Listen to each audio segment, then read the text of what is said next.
The casserole dish was still warm when I placed it on the table, steam rising in soft curls, mixing with the scent of rosemary and baked cheese.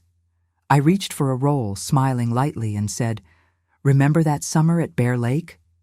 When your dad burned the hot dogs trying to scare that squirrel off the picnic table?" I chuckled. He chased it off with a spatula like he was fighting off a bear. I looked around the table, expecting at least a grin. But instead, my son laughed, sharp and quick, not the kind that invites you in. "Mom, can you not? We've heard that one 100 times. His tone wasn't cruel, just tired, or maybe impatient. Either way, it cut the air in two. I set the roll down. My fingers brushed the cloth napkin in my lap, smoothing it over and over as the story curled back inside my throat. I didn't say another word, just nodded, like I'd misspoken somehow, like memory had a time limit. Outside, the spring drizzle tapped gently at the windows, a soft rhythm the house didn't seem to hear anymore. Inside, the warmth of the meal didn't quite reach my chest. I folded my hands quietly in my lap. The story stayed right there with me, half told and unwanted, still flickering like firelight behind my ribs. He didn't even glance at me, just kept cutting his chicken, piece after piece, like the moment hadn't happened at all. His fork scraped against the plate with that high, dry sound that always used to bother me when he was little. I'd ask him to be gentle. He never listened. I took a sip of tea and tasted the lemon wrong. It was too sharp. My smile stayed in place, like a picture frame you don't dust anymore. The kind that just hangs there for the sake of symmetry, but inside, something slipped from the nail and fell. He stabbed another bite. The overhead light buzzed faintly. His sweet tea glass had little droplets sliding down the sides. I watched one fall. It felt like something quiet giving up. No one said anything after that. The kids passed the butter. My daughter-in-law asked someone to pass the salt. That was all. I sat there, hands folded neatly, napkin still on my lap like it mattered. Rain tapped gently against the windows, a sound I used to love. Tonight, it just made the silence feel fuller. There was no cruelty in the quiet, only distance, like I was sitting behind glass. I looked at the bread basket, still warm but untouched. I had baked it fresh that morning, same recipe as always, the one they used to beg me to make for Sunday dinners. No one even noticed it today. The refrigerator hummed behind us, filling the space like it didn't want me to feel quite so alone. I took another bite of casserole, chewed slowly, swallowed. I folded the napkin again, sharper this time, a crease, right down the center. Maybe if I folded myself small enough, they wouldn't notice how I was disappearing. And maybe that would finally feel easier than staying visible. I used to tell stories every night. He'd tug my sleeve after bath time, his little voice whispering, "The one with the dog and the muddy shoes, please." I'd laugh and start from the beginning. He'd fall asleep before the ending, and I never minded repeating it the next night. Now I speak, and he winces. When did my voice become something to be tolerated? The dishes were piled in the sink, water spots drying into little ghosts. I didn't have the heart to wash them yet. The cinnamon candle on the windowsill flickered uncertainty. The flame dipped low, then caught again. I looked around the kitchen, the same room where I once told stories over grilled cheese and tomato soup. Now it was just a place to keep quiet. I felt my cheeks flush, not from embarrassment, but from the sudden sting of knowing I wasn't needed. Not for memory, not even for correction. The blinds let in just enough night to remind me what was fading. I leaned against the counter and folded my arms, and in that quiet moment, I realized I had become background. I laughed. Not because it was funny, just because it was easier than explaining the way my chest tightened when he cut me off. "That's true," I said softly, nodding. "You've heard it before." He didn't answer, just reached for another slice of bread. I kept smiling. That same smile I'd worn through spelling tests, scraped knees, graduations. The kind that says, I'm okay even when I'm not, so you don't have to worry. The others kept chatting about Black Friday sales and a new recipe for sweet potatoes. I listened. Or at least I tried to. Later that night, after everyone had gone and the last of the dishes were rinsed, I sat at the table alone. Just me, the hallway lamp, and the silence that hung around like an old shawl. I replayed it. His laugh, his tone, the way no one looked at me after. It wasn't anger I felt, just something softer and heavier, like grief's quieter cousin. I reached for a leftover roll, broke it in half, and didn't eat it. Just held it for a while, as if it might remind me of something sweeter, and then I whispered to no one, it was just a story, but maybe that's not what they want from me anymore. The lamp in the corner glowed just enough to paint the room in soft gold. He was 5, maybe 6, curled beneath his rocket ship quilt, only his little hands peeking out. One of them clutched the corner of the blanket like it was his anchor. I sat beside him, knees creaking as I eased into the edge of the bed. He looked up at me, eyes wide, lashes thick and heavy. Can you tell the one about the squirrel again? He whispered. Smiled, smoothing his damp curls back with my fingers. You mean the one where the squirrel steals the sandwich? He giggled, the kind of giggle that made you want to bottle it forever. As I began, his breathing slowed. His fingers never let go of the quilt.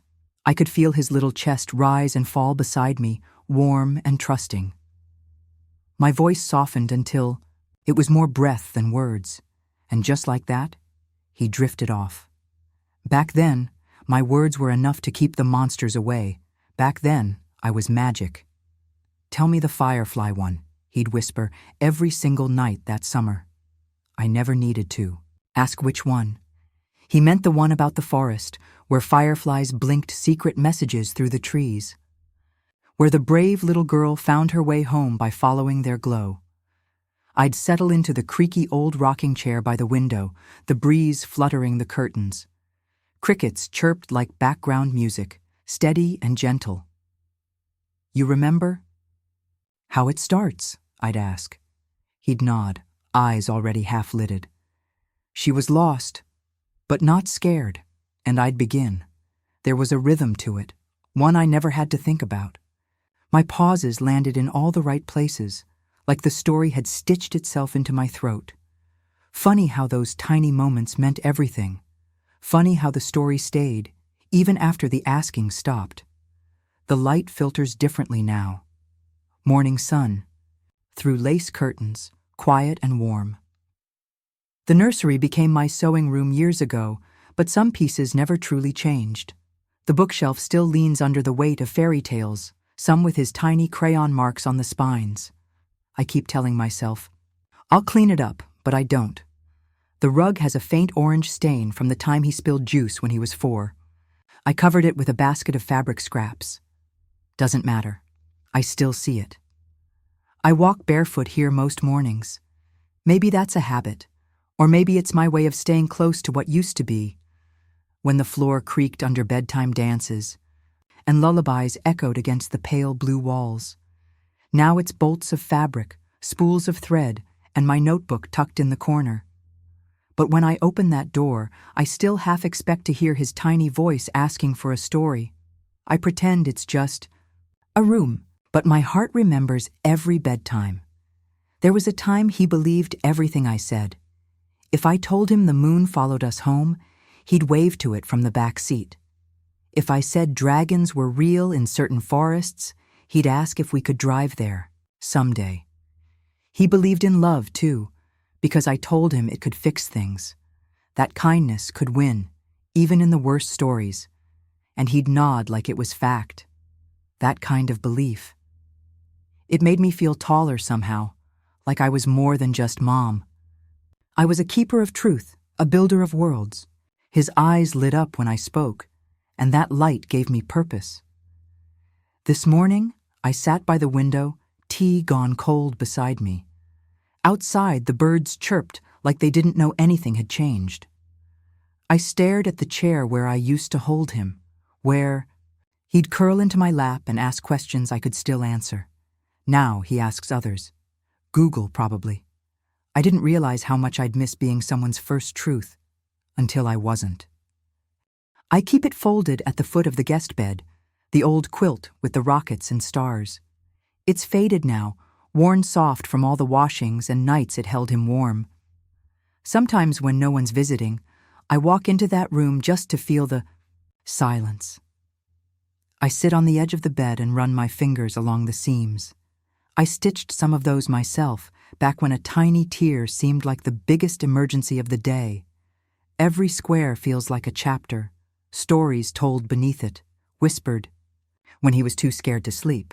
Tales of tree houses and invisible capes, of brave kids and talking raccoons. None of it was real, but all of it meant something.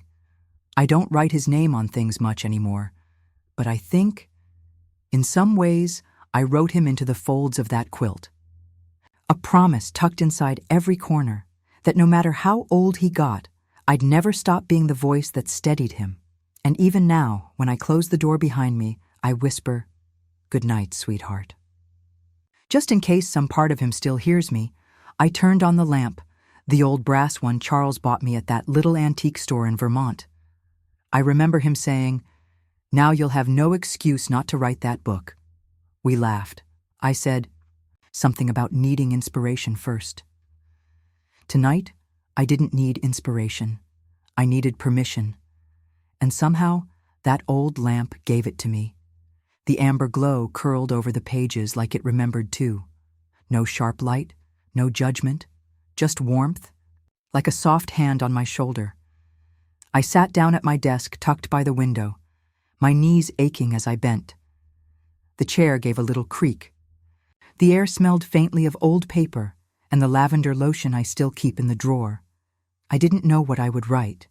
I just knew I had to. I opened the notebook slowly. Blank pages always scared me a little. But tonight, the silence around me didn't feel empty. It felt open, like the page wasn't asking for brilliance, just honesty. And for the first time in years, I picked up the pen and let it touch down. The house was still, the kind of still that makes you aware of your own breathing. Even the clock on the wall ticked softer than usual, like it knew something sacred was happening. I didn't start with a chapter title. No outline, just a line. Firewood always smells strongest when it's about to burn. My hand shook a little.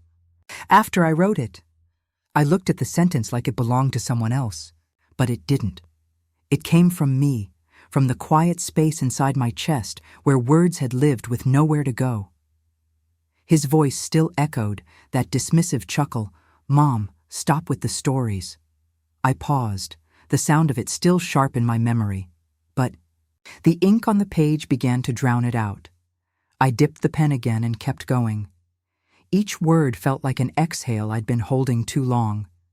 It was small, and no one would see it yet. But it was mine, and somehow it felt like breathing with both lungs again. Most nights, I'd lie awake long after the house quieted. His voice would come back to me, not loud, but steady. "Can you not?" It would echo between my ribs like an old bell rang too many times. The silence after that dinner never really left.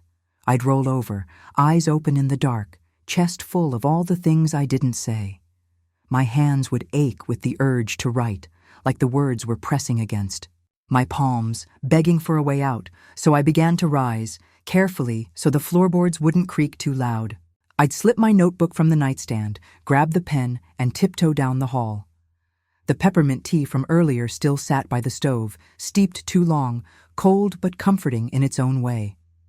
I sat by the window, shadows stretching long across the floor, and I wrote, not for anyone, not for applause, just to stop the ache from pooling where sleep should have been. I didn't want to leave it in plain sight. Not yet. So when I finished each night's writing, I'd fold the pages carefully, close the notebook, and slide it beneath the quilt in the guest room. That quilt had once belonged to my grandmother, stitched from scraps of dresses and aprons, with little uneven corners that always made me smile. It had held generations of secrets. Mine would be safe there too. I'd lift the corner slowly, feeling the weight of it, soft but sure, and tuck the notebook deep between the layers, not hidden from shame, but from intrusion, from careless glances or questions I wasn't ready to answer. Some words need quiet before they can face the world. The room stayed dim, pre-dawn light not yet breaking through the curtains. The air smelled like aged cotton and cedar, the scent of safekeeping. No bird stirred yet. Just me, and that stillness, and the comfort of knowing I'd finally made a place for my voice to live. Even with the pen in my hand, I could still feel it. His silence. It sat just to my left, like a figure made of shadow, not yelling, not cruel. Just there, cold and weighty. I shifted in my chair. The cushion gave a little sigh. I poured myself some tea but didn't drink it. Let it sit there, steaming until it doesn't anymore. The candle flickered beside me, casting a soft glow on the edges of the page. I touched my pen to it again, unsure if this was courage or defiance. Either way, I wrote, and with every word, that silence seemed to inch away. Not gone, but less certain, less powerful. I wrote about the lake, about the canoe, about fireflies, about the way memory feels warmer on paper, the pen gilded easier now. My fingers stopped trembling, my breath came deeper, even if no one ever read it. This was me. The room didn't feel so empty anymore. It felt like mine. The casserole dish was warm in my hands as I stepped through their front door. The same green bean recipe I'd made for 20 years, right down to the crispy onions on top. I had the foil tucked snug around the edges so it wouldn't spill in the car. "Hi, Mom," my daughter-in-law called from the kitchen, already busy whisking something. "Brought the usual," I said, holding up the dish with a smile that didn't quite reach my eyes. She smiled back, but didn't ask what was in it. Didn't need to. They all knew. I placed it on the counter and slipped off my coat, the cold still clinging to my sleeves. The house smelled like roasted turkey, sage, and something sugary, sweet potatoes maybe. They didn't ask how my week had been. Didn't ask about the time I accidentally used flour instead of cornstarch in the gravy back in '96. I used to tell that one every year, right before dessert, but not this time. This year, I brought silence with me, folded inside, my napkin like a forgotten note. They didn't notice, and I didn't offer. The table was full of voices, motion, and stories that rose and fell like wind. Clink, laugh, past the potatoes. I sat quietly, napkin folded in my lap, waiting for someone to glance over. To say, "Hey, remember when Grandpa carved the turkey with a pocket knife because we forgot the carving set?" No one did. They didn't ask about Thanksgiving. We lit candles because the power went out. Didn't wonder where the old table runner had gone. I watched them live the holiday like I wasn't the one who used to make it. Their world had shifted around me, and I was still standing in the old one, watching it from behind glass. My plate was full, but my hands felt empty. So I buttered a roll, took a sip of water, and watched. They sat me at the far end of the table this year. Not out of malice, just habit, maybe. "Closer to the window, Mom.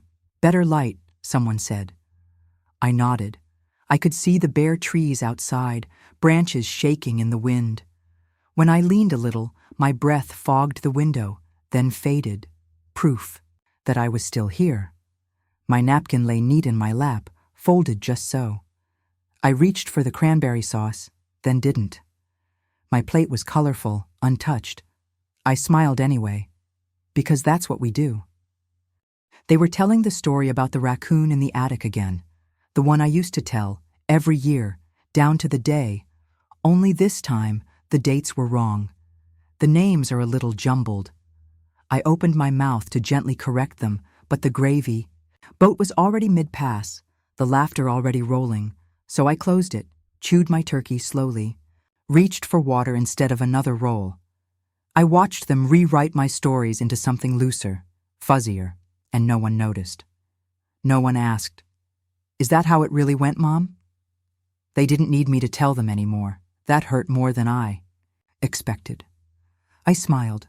I nodded at all the right moments, dabbed the corner of my mouth with a napkin folded into a perfect triangle. I laughed, too, once or twice. Not because I felt it, but because that's the rhythm of the room.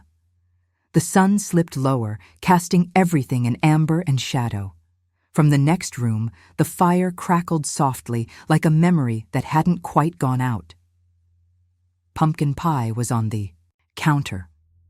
I caught a whiff, nutmeg and cinnamon, the kind I always used. No one asked if I'd made one this year. I was once in the rhythm of this holiday. The pulse behind the recipes, the stories, the timing of the meal. Now I felt like wallpaper. Faded, familiar, unseen, part of the room, but not the reason it felt like home. So I smiled again, reached for the pie server, and let the moment pass. The knock came gently, 2 soft taps, like someone hoping to be welcome but not wanting to assume. When I opened the door, there she was, Heather, standing on the porch with a folded sweater in one hand and something else in her eyes, something warm. "I found this in the back of the hall closet," she said. "I figured it might still be yours." I nodded and stepped aside. "You didn't have to bring it all the way over." "I know," she said, stepping into the house like she never stopped knowing the layout. "But I wanted to." The scent of cinnamon drifted from the kitchen, an old candle still flickering by the stove. The breeze caught the lace curtain and made it dance behind her just a little. She smiled at it, then at me. And for the first time in a long time, I realized how much I'd missed being looked at, like I mattered. She walked into the kitchen and placed the sweater over the back of the nearest chair. "Can I set this here?" she asked, glancing. "At me, of course," I said. The kettle began to whistle softly, steam rising in slow spirals from the spout. I turned it off and poured 2 cups of tea. Her usual Earl Grey. She reached for her cup with both hands. "Still your favorite?" "2?" I nodded, smiling. But then her eyes caught on something. My notebook, left half open on the table. I must have forgotten to tuck it away. I reached for it without thinking. But then, I didn't. Something about the way she was looking at it, curious, not intrusive, like someone spotting a handwritten letter in a pile of bills. Heather was never one to mock soft things, so I left it there. Let the steam from our cups rise between us and the words on the page stay visible, just for a moment longer. She reached out and rested her fingertips on the edge of the page, like she was touching something that might break. "Can I?" she asked softly.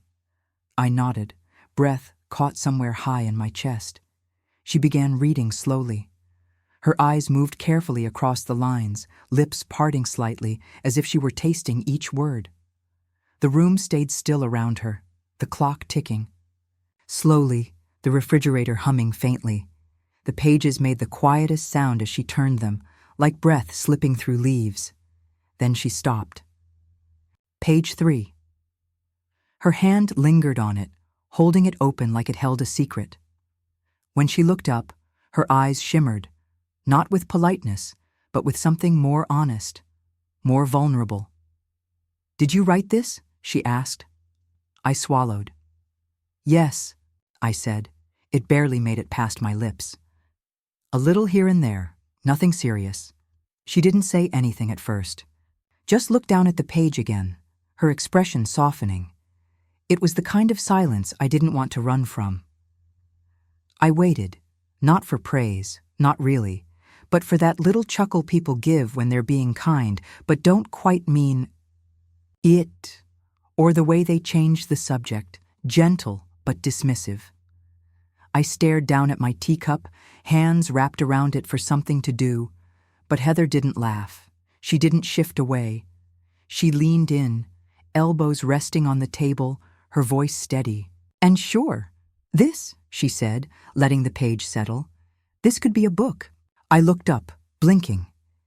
She didn't say it like a favor, or a compliment dipped in sugar. She said it like a fact, like something she saw clearly and wanted me to see too. I sat back in my chair, the hum of the refrigerator soft behind us. The sun spilled across the counter in a warm, quiet pool. The tea had gone cold, but we didn't move.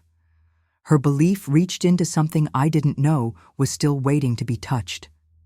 I didn't look away from her. Not this time. Normally I'd brush it off, say something like, "Oh, it's nothing," or just scribbles to pass the time, but I didn't. I just looked down at the page, at my own handwriting, and I smiled.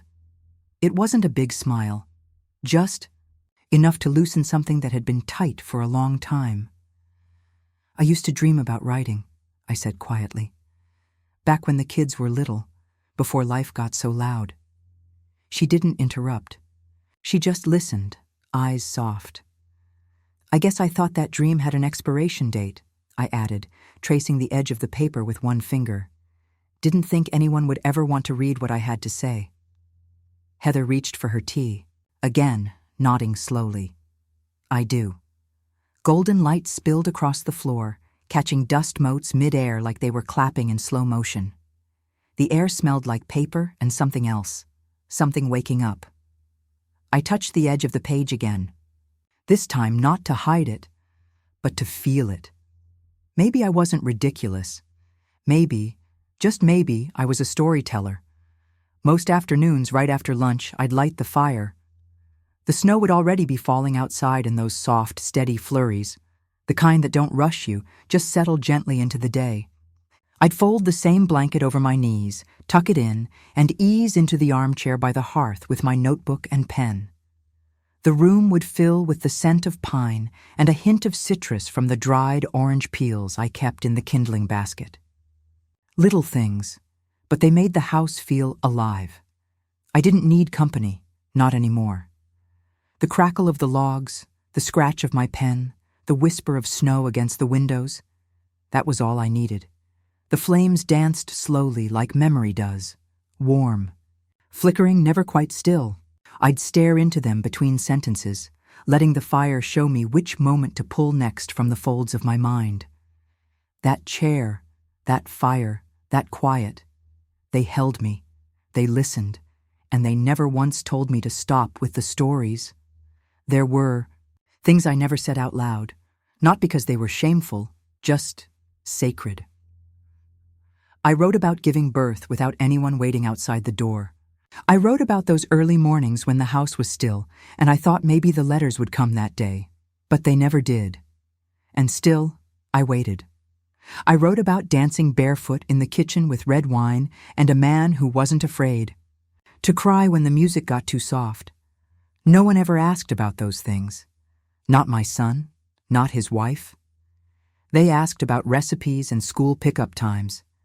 Not the aches I'd folded beneath casserole dishes and ironed napkins, so I gave those stories a home on the page. No filter, no edits. Just me. Outside, the sky turned from silver to deep gray. The heater hummed its steady tune, and snow pressed softly against the glass.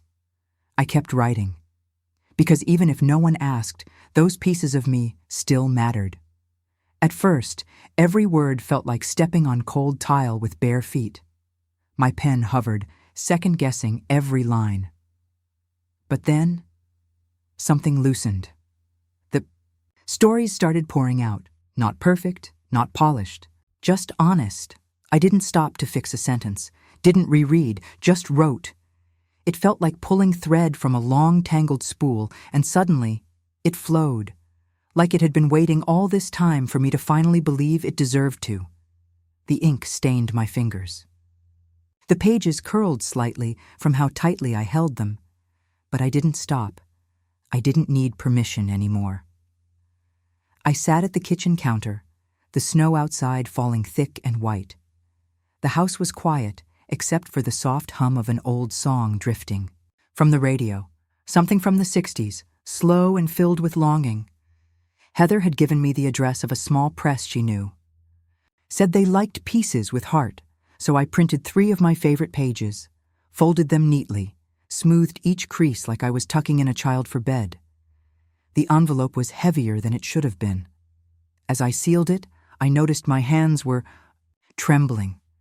Not from fear, but something quieter, something more electric. Maybe. That word lived in my throat as I pressed the flap down. I licked the edge, and it tasted like hope. And something old, a little salt maybe, a little memory. The tea beside me had gone cold, but the envelope was warm with possibility. I didn't call anyone.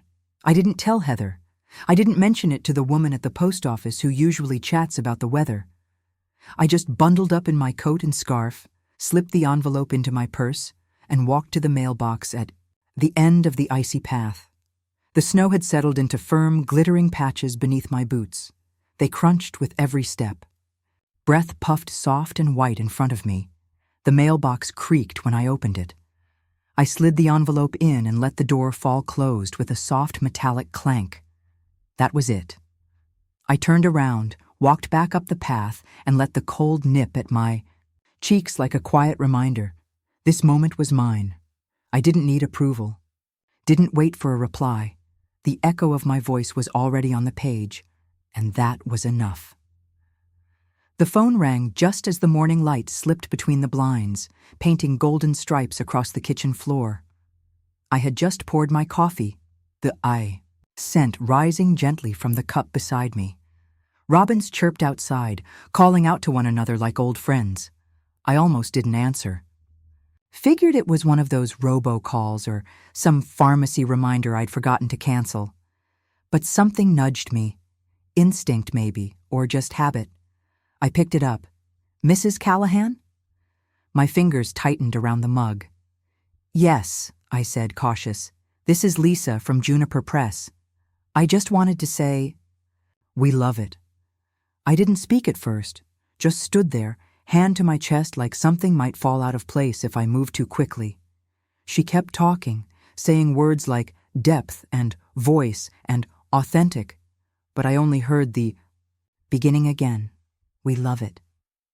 I sat down slowly, the chair creaking beneath me, my robe wrapping closer as if it knew I needed to be held, 20 years younger.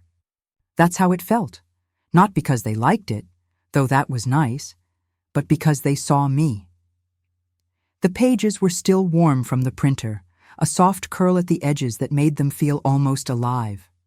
I held them in my lap, both hands flat on top, like I was steadying something precious. My handwriting had become typeset. All those midnight words now marched across the page in clean black ink. Sentences I'd whispered in the dark now stood upright and proud. I ran my fingers along the edge of the stack, slow and careful. Not pride, not quite. It felt like arrival, like my voice had stepped through a door it had waited decades to find. The breeze drifted in through the open window, carrying the faint green scent of damp garden beds and new buds. I closed my eyes for a moment and just listened to the silence around me. It wasn't empty. It was full of everything I'd written. His name crossed my mind first. Of course it did. My son, the one who told me to stop with the stories, who laughed mid-sentence like my memories were just clutter on the table. I imagined him seeing the dedication page, reading the words meant for someone else. I imagined the way his brow might furrow, how his mouth might pull tight, trying to understand. But then I breathed out slowly, the kind of breath that clears more than lungs. This wasn't his story. This wasn't for apology or approval. I looked down at the pen between my fingers. It rested gently in my hand, waiting. Some voices don't need to be heard again to find their peace, and some stories aren't written for the ones who told you to stop. Her name came easily, so easily I almost didn't notice I'd already written it. Heather.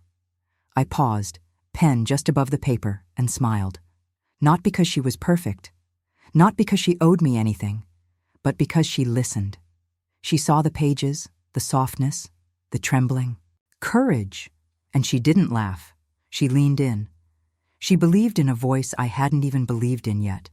That kind of grace deserves a place in ink. I wrote it slowly, the way you write something true. No flourish, no second guessing. Just Heather. 4 letters that held more than some novels ever could. The sunlight was warm on the back of my hand as I wrote. The lilacs just outside the door carried in their scent. Faint, sweet, like a sigh of something blooming.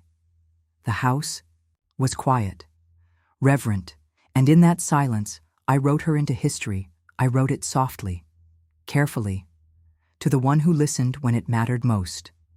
No extra words, no overthinking, just that.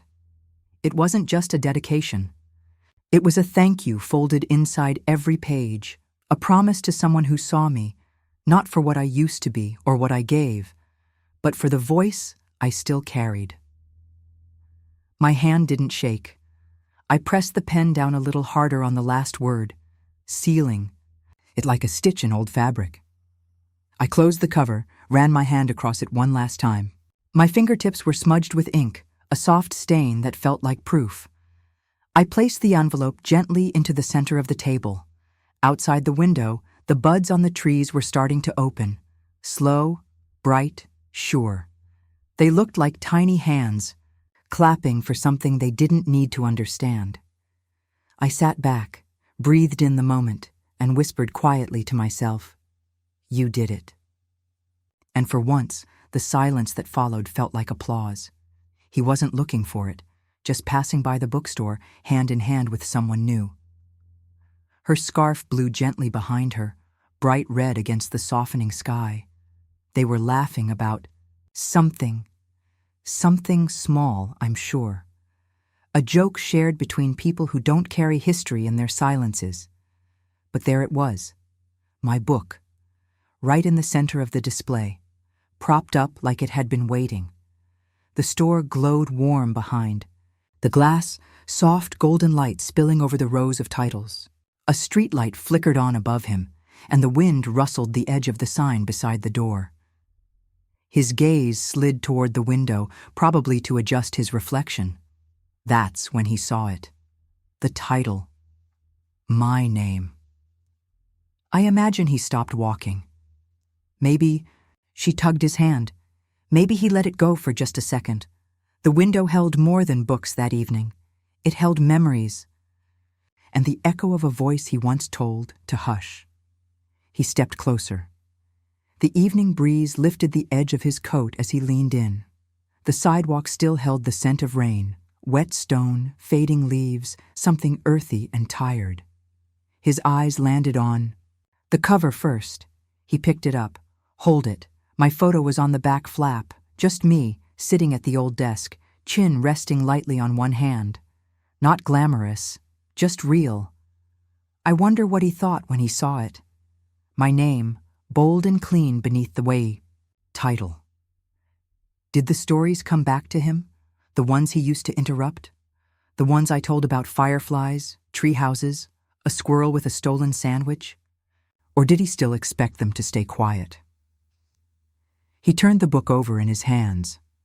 I'll never know what he said to the woman beside him. Maybe nothing. Maybe everything. But I imagine for just a moment he saw me again. Not the version he edited, out of dinner, but the one who never stopped writing, even when no one asked her to. I was setting the table when the phone rang. Nothing fancy, just roast chicken, peas, and a little cornbread. I was reaching for the plates when the sound cut. Through the warm kitchen air, I didn't rush to answer. Figured it was a spam call, or maybe someone checking in about the HOA dues again. But when I glanced at the screen and saw his name, I froze. The kitchen went still. Even the butter-softened air seemed to pause. My hand hovered over the drawer, the spoon resting just inside. Something had changed, and I think the house felt it before I did. He didn't say much, just 5 words, spoken slowly, like he was afraid they might break something open. "You really did it," he said.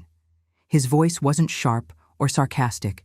It was soft, careful, like someone approaching something sacred for the first time in years. I didn't speak right away, just stood there, phone pressed to my ear, one hand resting gently on the counter for balance.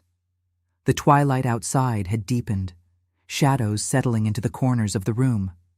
I looked down, at the roast chicken still untouched. The peas had started to cool, but none of it mattered. That voice, the same one that once said, "Can you not?" was different now. Not louder, not grand, but finally listening, and maybe that was all I ever wanted. He didn't apologize. He didn't need to. There was something in his voice, something softened, like he'd finally read not just the book, but the woman behind every sentence. I didn't gloat.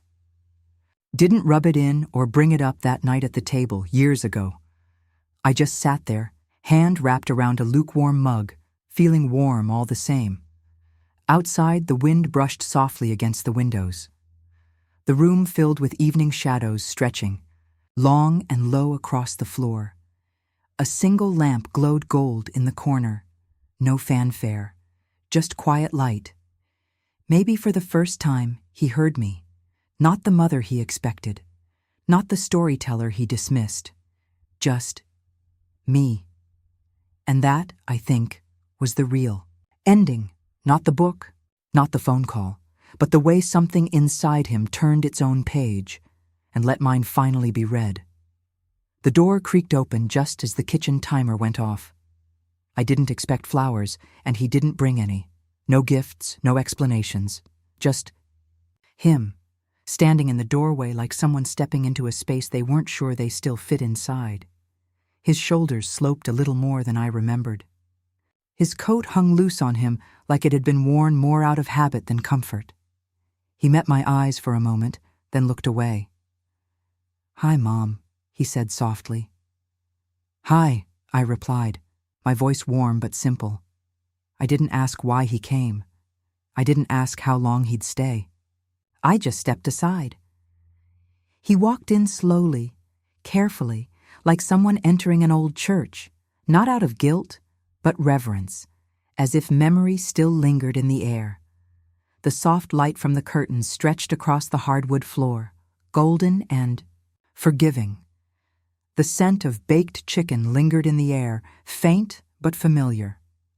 I closed the door behind him with a quiet click. Neither of us filled the silence. Sometimes love doesn't need to announce itself.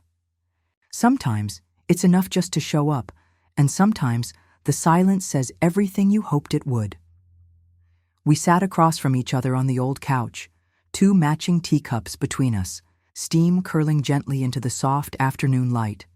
Neither of us said much. The book lay on the coffee table, open to chapter 6. He kept glancing at it like it might blink back. Finally, he cleared his throat, barely above a whisper. "Will you read me one?" His voice wasn't sheepish or playful. It was something else, a little raw, a little scared. I looked at him and, for a moment, he was 5 again, blanket over his lap, thumb near his chin, eyes wide and waiting. I nodded slowly. My throat tightened, and I reached for the book with both hands. He sat back, quiet, waiting. It wasn't a favor. It wasn't for show. It was a son remembering that once upon a time, my voice had been home, and I was ready to bring him back there. The page began with the treehouse, the crooked one we built together, hammering nails sideways and calling it sturdy anyway. He named it Castle Brave, said he was king of the woods. Back then, every branch held a promise, and every plank we laid was an act of belief. I started reading. My voice was steady at first, then softened as I reached the paragraph about how we used to climb up with peanut butter sandwiches and draw treasure maps on napkins. He didn't speak, but I could see it in his eyes. Something behind them flickered, like a candle trying not to go out. His fingers twitched slightly on his lap. He blinked once, then again. The story wasn't sad. Not really, but his eyes watered. Not because of what I read, but because of what it pulled up from beneath the surface, something old and untouched. The shadows stretched longer across the carpet. The breeze through the window swayed the curtains. I kept reading. But I watched him too, and I saw the boy in him return. Quietly, unexpectedly, and it nearly undid me. His chin dropped just a little. He looked away, but not far.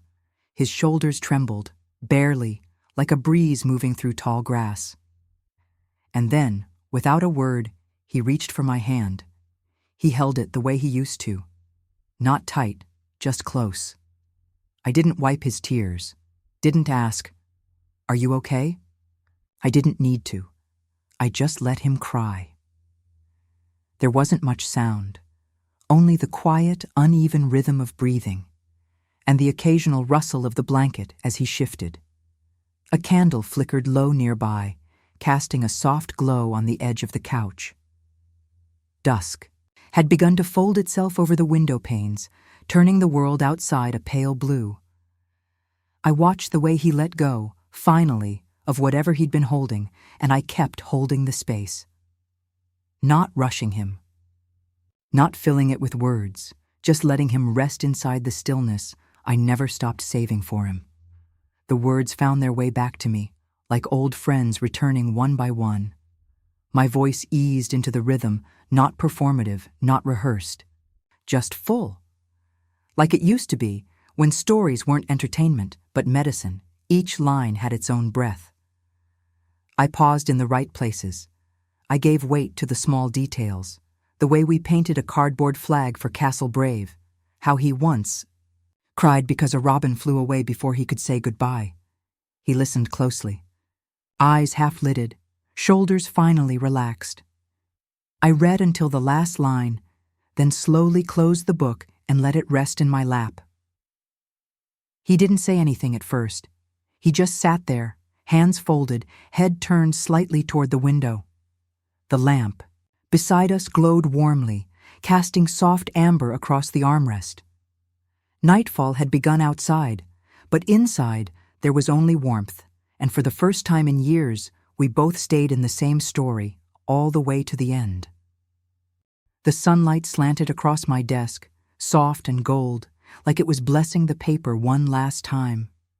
My manuscript sat there in a neat little stack, edges slightly curled from being held, touched, thought over.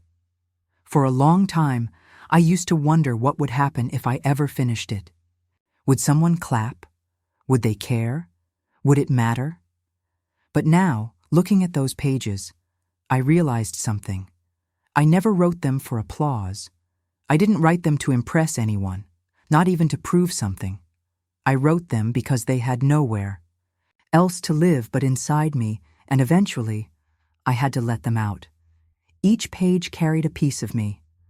Not the polished, smiling me, but the quiet parts, the aching parts.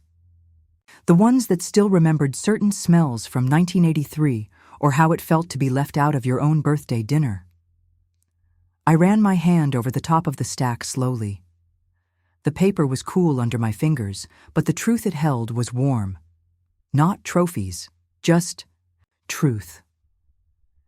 Outside, the clock ticked gently, steady as a heartbeat, and for the first time, I didn't feel like I needed anyone else to tell me I had done something worth doing.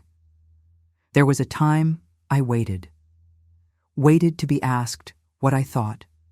Waited to be told I mattered. Waited for someone to say, "We want to hear your story." And when no one did, I assumed my voice needed permission. But I don't wait anymore. This room doesn't need an audience. This paper doesn't need approval. It just needs me. The afternoon light stretched long across the floor. A soft breeze moved through the tulips on the table, just enough to make one petal fall. I watched it float gently to the wood below and land like it meant to. That's how it feels now, speaking, writing, being, like it belongs. The scent of lemon tea and fresh ink wrapped around me like something earned. And for once, I didn't feel like I was stealing the moment. I was simply standing in it.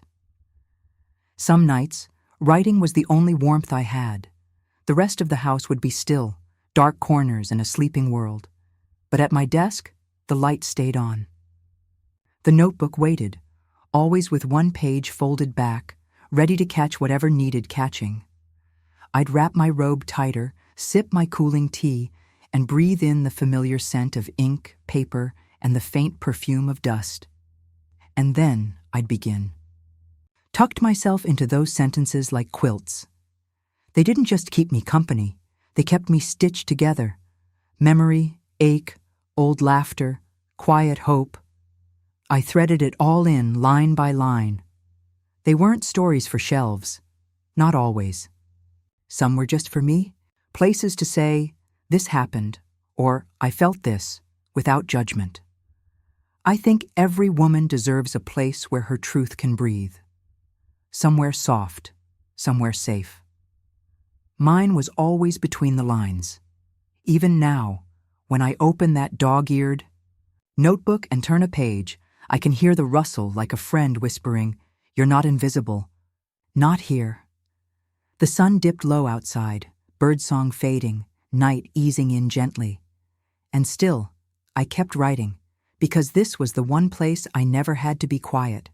To every woman still waiting, I see you, sitting at the edge of your bed, with a heart full of unsaid things, stirring soup with a story sitting behind your teeth, folding laundry with a poem tucked in your chest.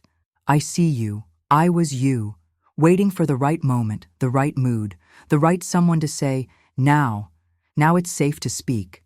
But the truth is, the moment is already here. And you don't need to be loud to be heard. You just need to begin. Write the thing. Whisper it if you must. Say it into a mixing bowl. Leave it on a napkin. Stitch it into the hem of your quietest afternoon. Your story is already enough. Not because it's dramatic, not because it ends neatly, but because it's yours, and no one else can tell it. In the stillness of this room, the tulips near the window are starting to close for the night, and maybe that's the lesson. Not everything blooms loudly, but it all still matters. I used to think my silence was the end of my story, when the dinner table grew too noisy for my voice, when they stopped asking for memories, when my stories made them roll their eyes. I thought that was it, but now I know. That was just the beginning, because I wasn't too old. I wasn't too late, I was just paused, like a breath waiting to be taken, like a song waiting for the right moment to begin again. I look at my manuscript now, resting on the desk, finished and full. The lamp beside me glows softly, painting the edge of the teacup with gold. Outside, the sun filters through linen curtains, soft as forgiveness. And in the quiet that follows, I feel no shame. I feel something rising. Like my voice, steady and sure, saying, I was never small. I was simply waiting for myself to believe I was worth hearing. And now, I do. If my story reminded you of something you've held quietly inside, know that it's never too late to let it speak. I'd love to have you here if you'd like to hear more. And if there's a piece of your voice you're ready to share, the comments are open and I'm listening.